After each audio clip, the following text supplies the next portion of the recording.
Bom dia, meus amados. Hoje é a quarta-feira, dia 12 de junho de 2024. Vamos trazer aqui hoje algumas respostas de questionamentos feitos no último áudio de sábado, porque tem respostas que não tem como esclarecer em algumas linhas, são muito mais complexas. Então vamos trazer aqui na forma de áudio uma série de respostas referente a uma série de questionamentos, obviamente. Poderíamos aqui, então, uma das perguntas, dar também ao título deste áudio, que seria aqui a primeira pergunta. Então, posso mudar meu plano de alma?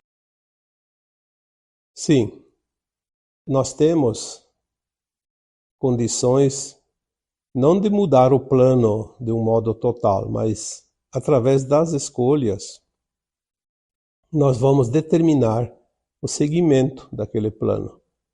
Nós temos o livre-arbítrio.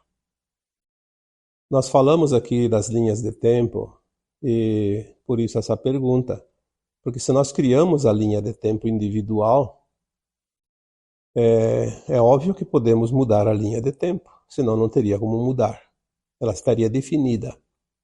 O plano de alma, ele é feito antes de encarnar, lá no plano astral.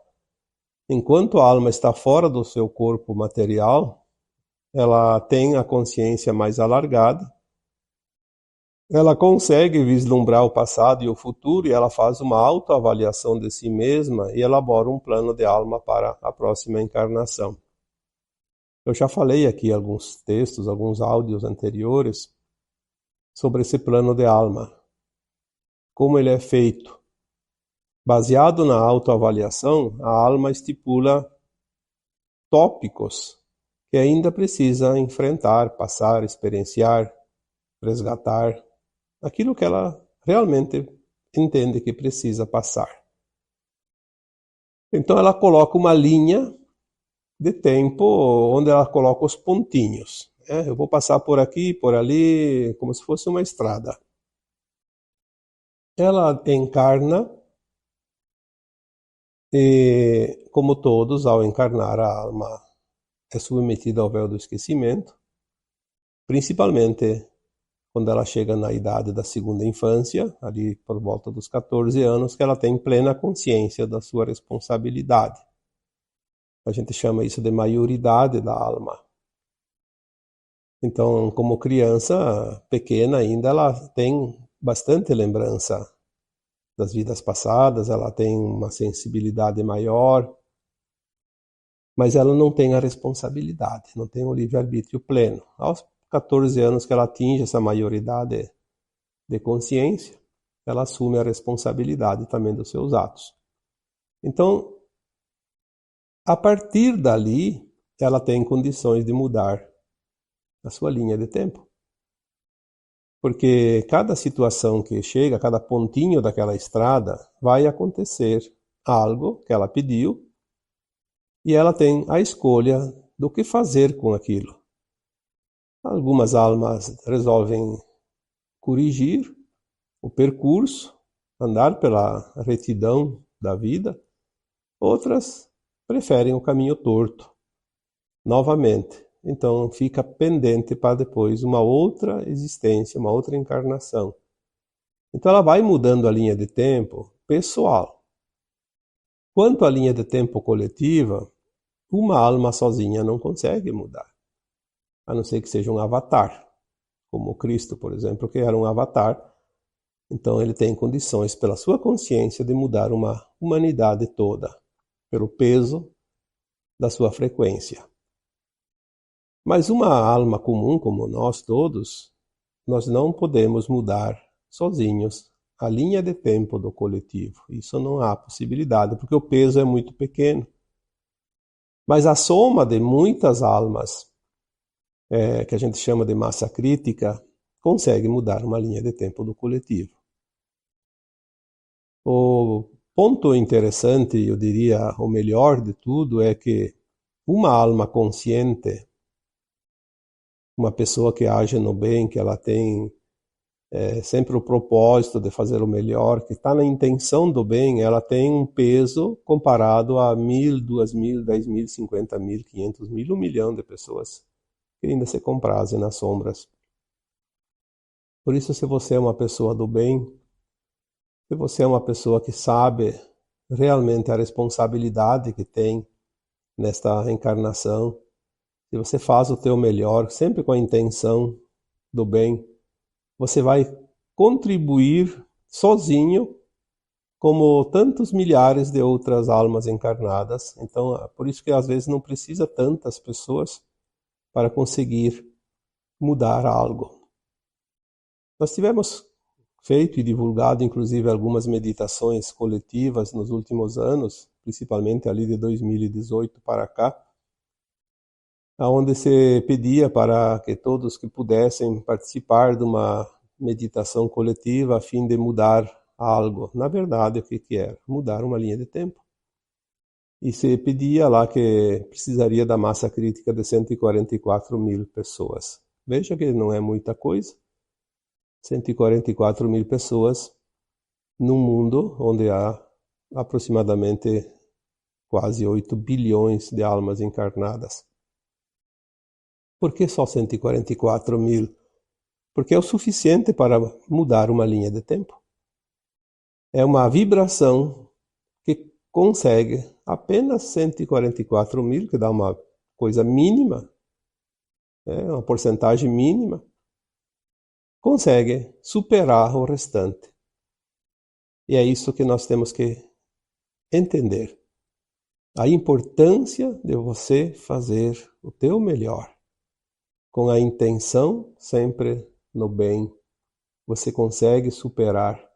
Não é preciso ter 51% das pessoas para ter maioria numa decisão. O que vale é a frequência, é o peso da frequência. Essas frequências mudam a tua linha de tempo individual, sim, você pode mudar a tua linha.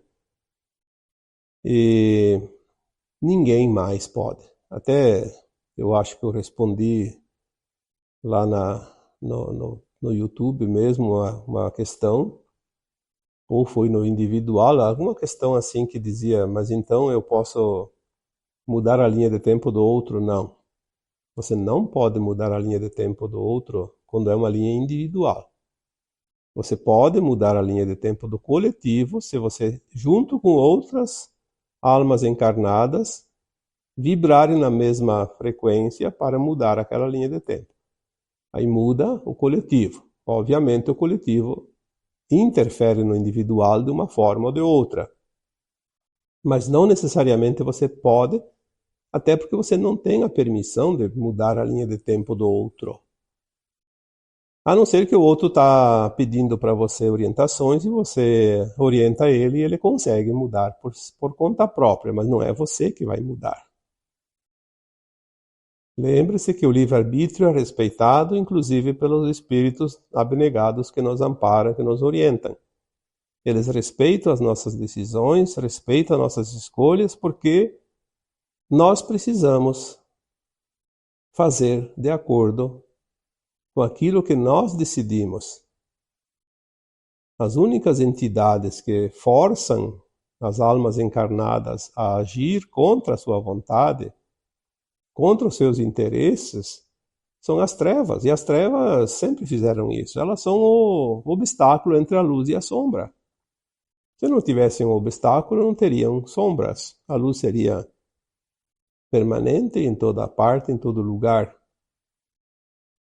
Então, acredito que aqui também fica respondida essa questão.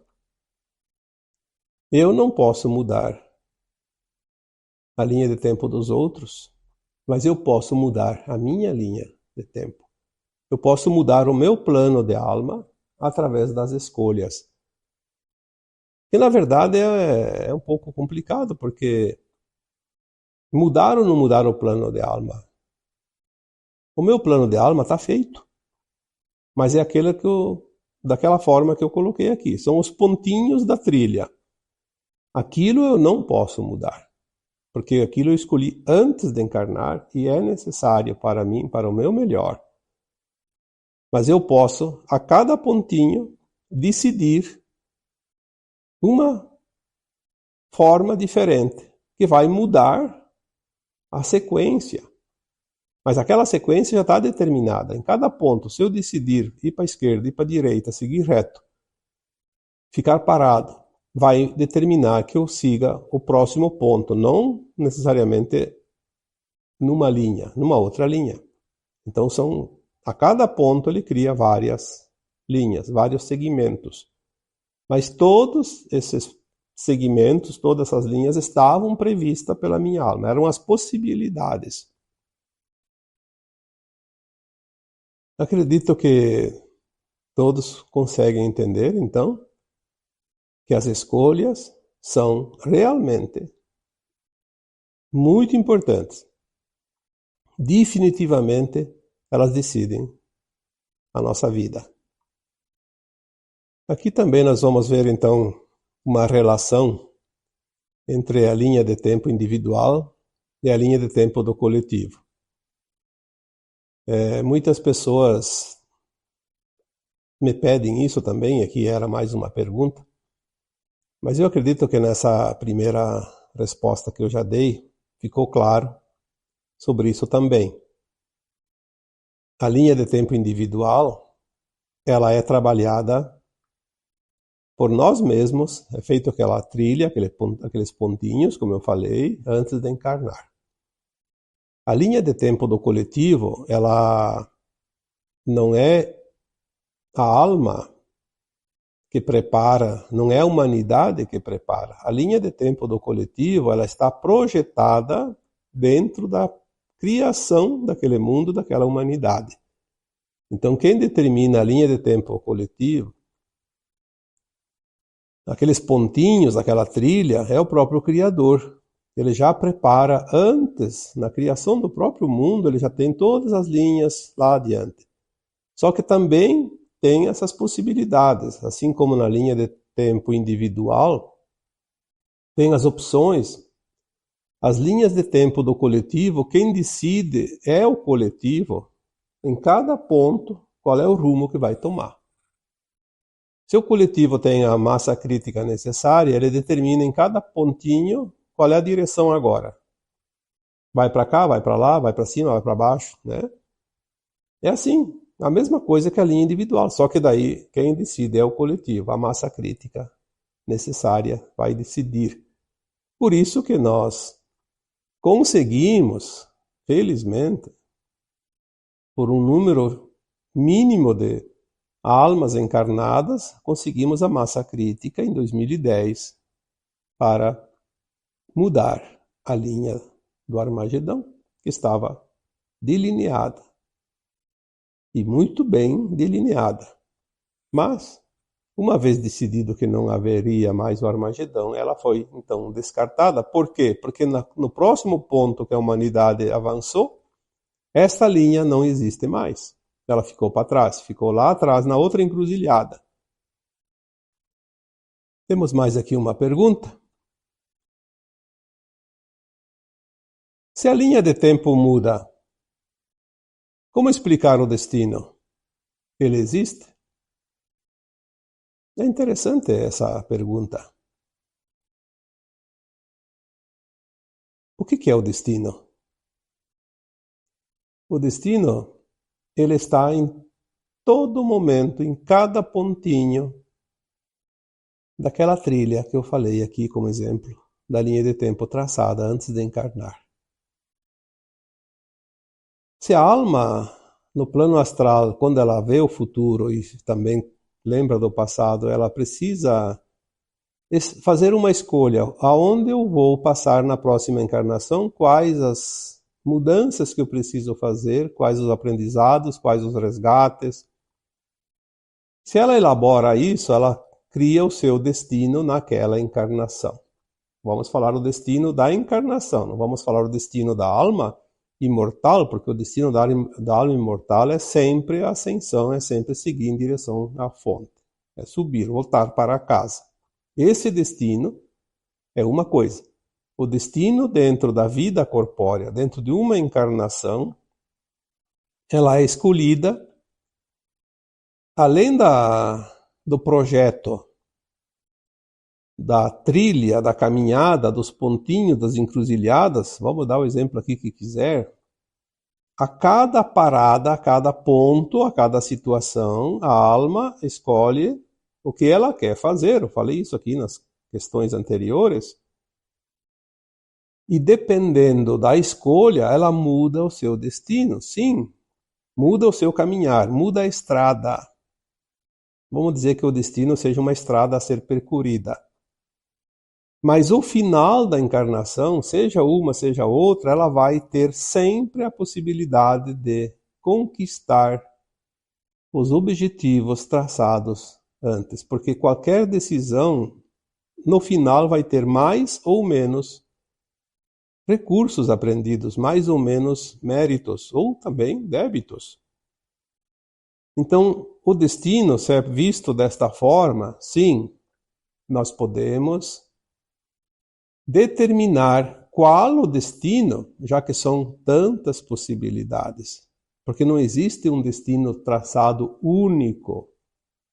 Se existisse apenas uma possibilidade, então a alma traçaria antes de encarnar uma linha reta, sem pontos de referência, sem encruzilhadas, sem possibilidades, sem alternativas.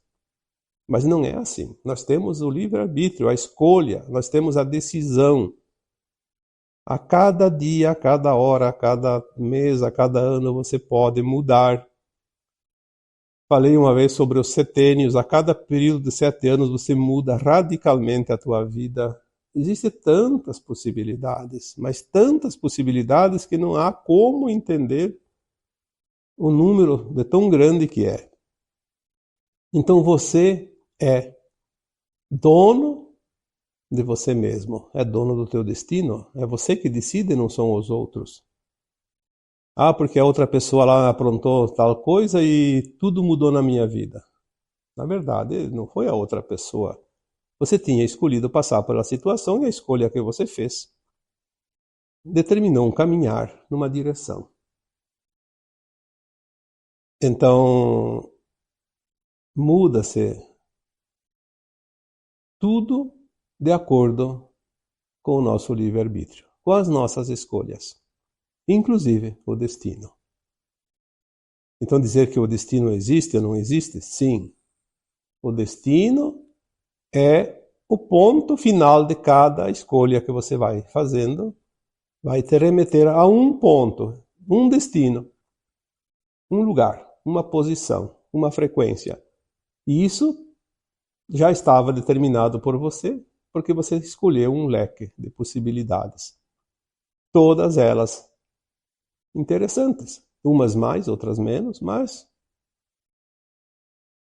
é sempre para o benefício da evolução da alma. Temos mais aqui uma outra pergunta que pediu: por que tanto zumbido nos ouvidos? Ela não tem muita relação com o tema do último áudio de sábado, mas é uma questão recorrente que a cada pouco me pedem isso. Por que tanto zumbido nos ouvidos? Por que não se consegue a cura? Não tem remédio? A própria medicina não consegue resolver? E eu digo que a medicina não resolve porque o zumbido nos ouvidos não é físico. Ele é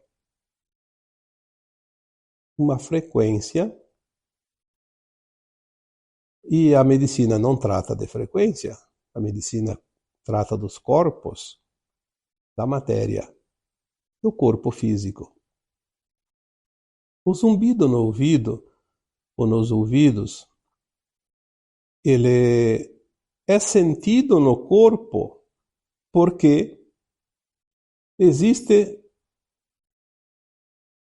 uma frequência no corpo humano que ele é representado pelos chakras, que são os vórtices energéticos de recebimento e de envio de energias.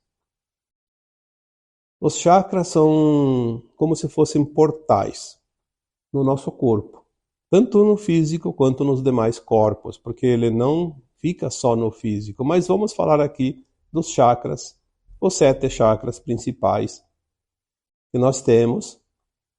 E tem ali o chakra do terceiro olho, que fica exatamente ali, entre os olhos, entre as sobrancelhas, que é o nosso campo de visão daquilo que os nossos olhos físicos não enxergam. O terceiro olho nos permite entender aquilo que nós não vemos, que é o que está acontecendo agora com muitos de vocês. Começam a entender o que é a vida, o que é a alma, quem que nós somos, o que estamos aqui fazendo, as mudanças que precisam ser feitas, enfim. O terceiro olho é o olho que vê o invisível da matéria. Ele é guiado, ou ele é regido, por uma glândula chamada glândula pineal. A glândula pineal nada mais é que um fio de cristal. O dia que nós entendermos o poder dos cristais, nós vamos entender o poder da glândula pineal também. O cristal é sempre uma comunicação, uma referência de contato com o centro da Terra, com o centro galáctico, com o centro do universo, com o centro cósmico. Tudo é transmitido através da força e da energia dos cristais.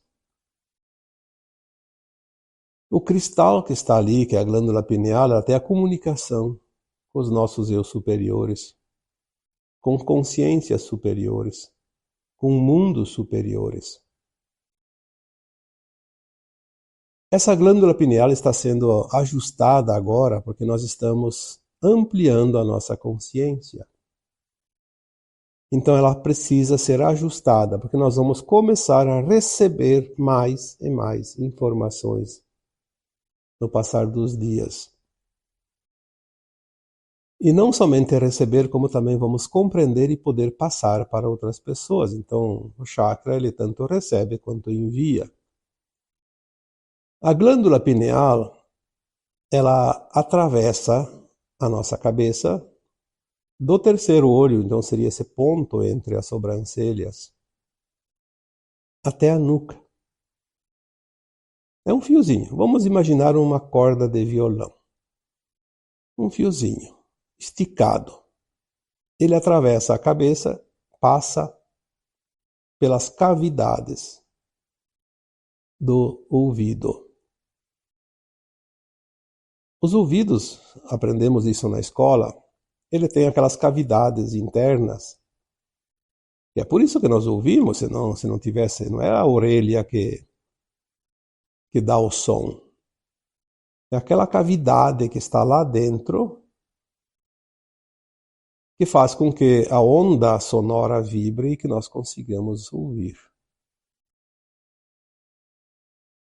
Aquela cordinha de violão, que é a glândula pineal, ela passa naquelas cavidades, e naquelas cavidades tem líquidos.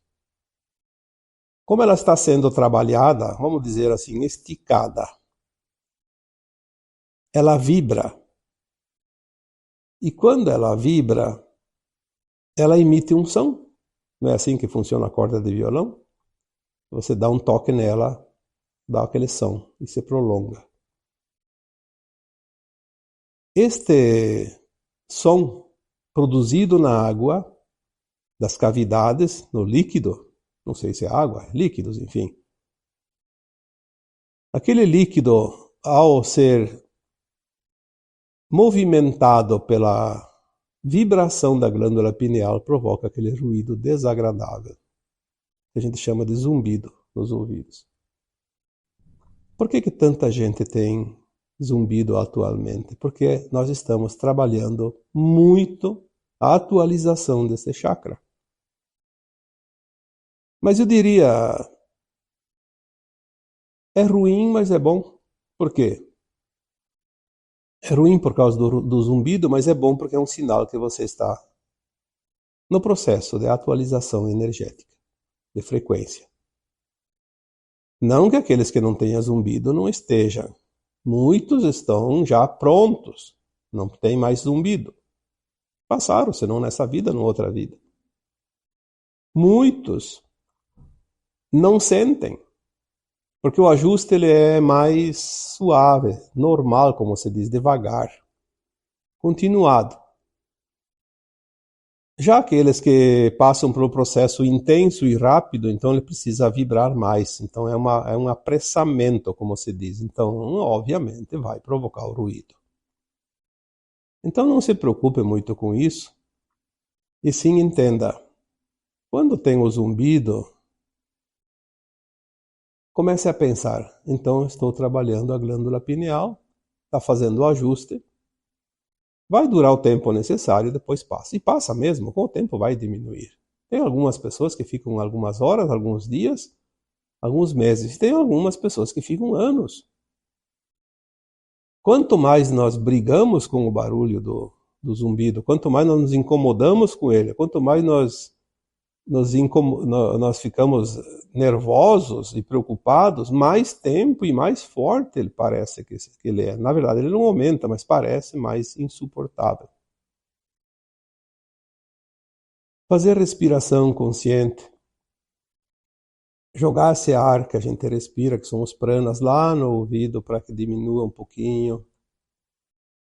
Aceitar que está fazendo a mudança e é necessária para o nosso bem. E também tem algumas técnicas.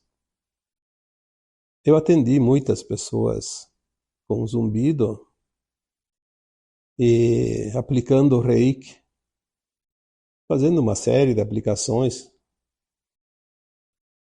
Não precisa ser todo dia, pode ser uma vez cada 15 dias, cada 21 dias, ou até uma vez cada mês.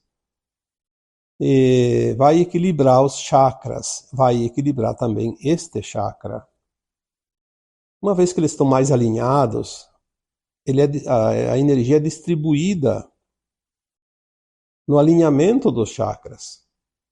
Se a energia flui através dos canais energéticos, nós temos, né? Tem tipo 3 canais muito importantes ali na nossa coluna vertebral que ligam os chakras, que são os nadis. São 3. Ida, Sushumna, Pingala. São 3 canais enormes, energéticos, como se fossem túneis que transmitem energia para cima e para baixo, faz circular. Por isso que o Reiki funciona muito bem, porque ele alinha esses chakras através dos nadis. Ele libera energia. Nós temos o chakra básico, que é ligado com a Terra e que se une ao cristal do núcleo da Terra. E se o nosso canal superior recebe essa energia do alto, ele vai circular através desses canais dos nadis e vai distribuir. A boa distribuição energética faz com que o corpo esteja mais alinhado e se sinta mais confortável.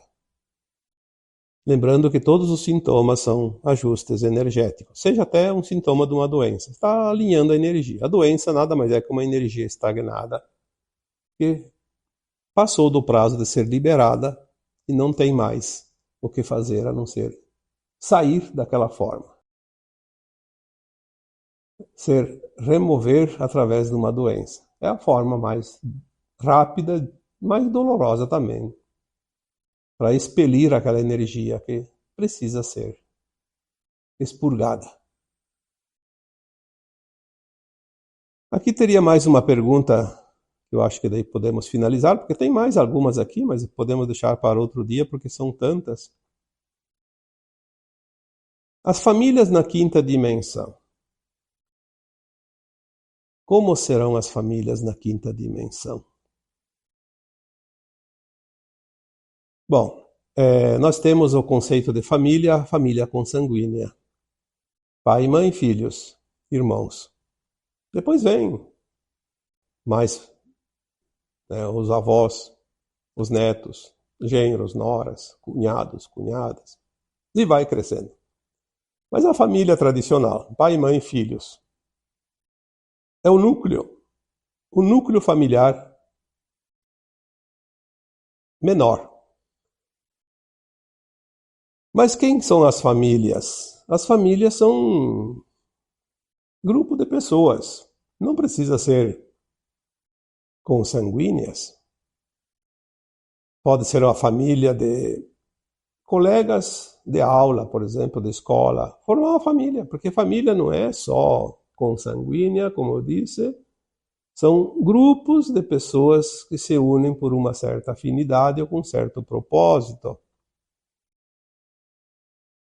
Nós temos aqui, por exemplo, na Terra, eu sempre digo, uma grande família de almas. As almas que estão na Terra, encarnadas e desencarnadas, porque elas se trocam, formam uma grande família, a família terrana. Tem as famílias pleiadianas, famílias arcturianas, famílias sirianas, etc. Então, se a gente vai estender, nós vamos chegar aonde? Ao todo um, na fonte. Aí, uma família só. Pai, mãe, filho em um. A Trindade. Mas vamos aqui entender que a pergunta que me foi feita se refere exatamente às famílias como nós conhecemos aqui, família consanguínea. Na Nova Terra não vai haver reencarnações, como nós conhecemos, a concepção. Então não vai haver família consanguínea, porque você não nasce do espermatozoide e do óvulo, do pai e da mãe, não vai ter consanguinidade, obviamente. Não é como um filho consanguíneo, como nós conhecemos. A Nova Terra, as almas vão corporificar já adultas. Por quê? Porque existe a consciência plena da materialização e desmaterialização de corpos. A alma está sempre viva, como esteve sempre aqui na terceira dimensão. Só que ela não tem a lembrança. Mas ela pode, ao invés de programar, ser filha do pai, de uma mãe, gestar por 9 meses, crescer desde criancinha até aos 14 anos para ter o seu livre-arbítrio. Ela não precisa perder esse tempo, porque ela não precisa aprender nada, ela já sabe as coisas. Então ela já corporifica adulta. Ela pode materializar-se aqui, em outro planeta, voltar aqui e materializar de novo na Terra. É natural, como trocar de roupa na frente do armário. E as famílias, então, são diferentes, por quê? Porque não há aquela coisa, é meu filho. Nasceu do meu ventre, é meu pai, meu filho, minha mãe, meu filho. Não é essa coisa de apego. Ninguém é filho da carne, mas nós formaremos famílias por afinidades, sem apego, sem ciúme, sem controle. Eu diria que são famílias que não têm mais nada a se trabalhar, porque na quinta dimensão em diante não tem provas e expiações. Quantas vezes eu falei aqui que a família é o laboratório de almas? Na quinta dimensão não precisa ser laboratório de almas. Então não vai haver apego, sofrimento, perda, essas coisas todas. Apenas um grupo que tem uma afinidade um pouquinho melhor do que com outros, porque afinidade vai existir entre todos, mas sempre tem, é como um grupo de amigos. Tu tem 10 amigos, mas tem aquele um ou dois ou três lá que são especiais, por uma razão qualquer. Se sente melhor, se entende melhor. Então vamos dizer que na Nova Terra as famílias poderiam ser mais ou menos, para se entender, como se fosse uma família de um grupo de amigos, aonde se encontram, se juntam, se trocam ideia, conversam, passeiam, enfim, sem aquela coisa da responsabilidade, do compromisso e também do sofrimento. Alguém me perguntou, mas e sim, mas e na família vai haver homem, mulher, sexo? Sim, vai haver. Masculino e feminino vai ter corpos humanos igual ao nosso, só mais sutil. Mas não tem aquela coisa do desejo, da paixão. Existe afinidade. Existe sim a energia sexual masculina e feminina, porque isso existe desde a fonte. Deus Pai, Deus Mãe, Deus Filho, um. Existe ainda essa frequência, mas não há a paixão. Não havendo a paixão, não há a posse. Não há o ciúme, não há a dor, o sofrimento. Eu não sei se vai haver relações sexuais ou não, se há necessidade, não sei nem para quê, porque se não há procriação, talvez a energia seja mais na forma da Kundalini, onde há um prazer, quando junta-se a frequência masculina e feminina, um complemento, mas sem aquela necessidade do acasalamento. Então eu não sei explicar se vai ter, porque essas informações eu não tenho. Mas se não há necessidade da procriação, de gerar filhos através do ventre materno, como aqui, eu diria, como vai haver uma relação sexual, por exemplo? Mas a relação sexual ela pode ser energética, onde há um êxtase, talvez muito mais intenso e melhor, mais saudável, do que a conjunção carnal, sem a necessidade de mistura de fluidos e de energia e de corpos, como nós conhecemos. Porque o prazer, ele não precisa estar no físico. O prazer tem que ser sentido, está no corpo emocional. Então, alegria e prazer vai existir. Com certeza, muito mais do que aqui. Mas uma coisa saudável, uma coisa tranquila. Eu diria, olha, tá difícil da gente entender as coisas da nova Terra, da quinta dimensão em diante, com a nossa mente ainda fechada, porque nós não abrimos ainda ela suficiente, ainda temos os véus da terceira dimensão. Mas no tempo certo nós vamos saber. O que importa é que vai ser melhor. Como? Não temos ainda muita noção, mas sabemos que vai ser muito melhor, incomparavelmente melhor. Vamos nos preocupar mais com as coisas de hoje, porque se nós vamos nos preocupar com as coisas que ainda não chegaram, nós vamos colocar a carroça na frente dos bois. Vamos fazer o que tem que ser feito hoje. Amanhã é outro dia. Amanhã é outra consciência. E tudo vai ficar melhor, diferente.